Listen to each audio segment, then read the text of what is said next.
Increasing order या decreasing order में आपको अरेंज करना है कंपाउंड्स को, तो कैसे कर रहे होगे? देखिए सीएफएससी किन किन फैक्टर पे डिपेंड करती है। सबसे पहले तो ये हमको पता होना चाहिए, सीएफएससी तीन फैक्टर पे डिपेंड करती है। पहला फैक्टर है ज्योमेट्री, ठीक है। ज्योमेट्री किस प्रकार से, सबसे ज्यादा जब हम सीएफएससी की बात करते हैं वो होती है स्क्वायर प्लेनर की। हम क्रिस्टल फिल स्प्लिटिंग की टर्म में समझ लेंगे तो सीएफएससी भी उसी टर्म में, ठीक है।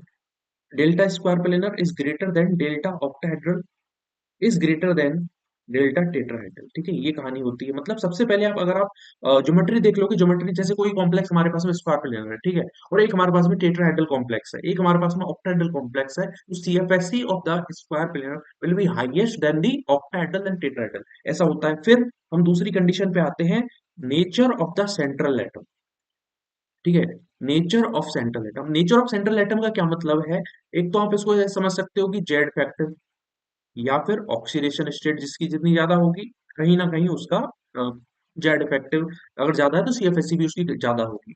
अगर हम ऐसे कंपेयर कर रहे हैं कि हमारे पास में 3D का एलिमेंट है, 4D का एलिमेंट है और 5D का एलिमेंट है, तो सबसे ज्यादा सीएफएससी होगी 5D वाले की, फिर होती है 4D वाले की, और फिर होती है 3D, ठीक है। तीसरा केस है nature of the ligand. Nature of the ligand के लिए पूरे एक सीरीज है, ठीक है, स्पेक्ट्रोकेमिकल सीरीज, उसके थ्रू हम सीएफएससी को अरेंज कर सकते हैं, ठीक है। तो अब सवाल को हम करने की कोशिश करते हैं। सबसे पहला कॉम्प्लेक्स, ठीक है, this is CuNH3 whole 4 2 plus. So is this a tetrahedral complex और is this a square planar complex? जल्दी से कमेंट सेक्शन में बताइए जरा, ठीक है। तो आप लोग बोलेंगे कि this particular complex is square planar. नहीं, स्क्वायर प्लेनर नहीं होता ये।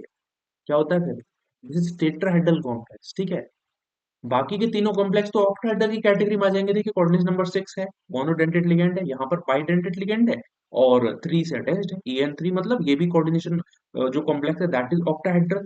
अब यहाँ पे आप अप्रोच कैसे करोगे? तो आप टेट्राहेड्रल की सबसे कम हो जाएगी, मतलब फर्स्ट तो सबसे लास्ट में आ गया, क्योंकि आप देख सकते हो इस प्रकार से रिलेशन है, ठीक है। ये रिलेशन भी आप लोगों ने सुना होगा, delta octahedral is equal to 9/4 delta T, या फिर इसको ऐसे भी आप लोग लिखते हो, delta T is equal to 4/9 delta octahedral, ठीक है, ऐसे भी ये लिखा जाता है, ठीक है।